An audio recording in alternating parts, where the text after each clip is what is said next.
We're at RC Power Hobbies in Springfield, Louisiana, and the race is underway. These are gas-powered, nitrous-powered, battery-powered, remote-control race cars, and they are powerful.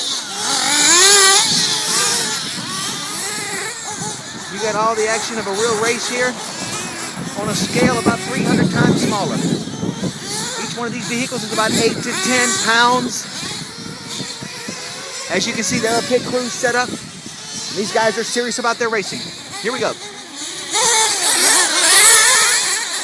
Jason just ripped off a 23.8. I think that's the fastest.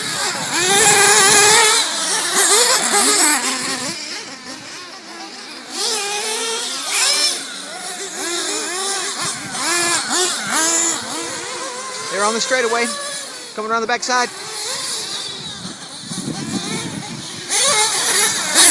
Oh! They're getting ready for the jump. Look at the hang time.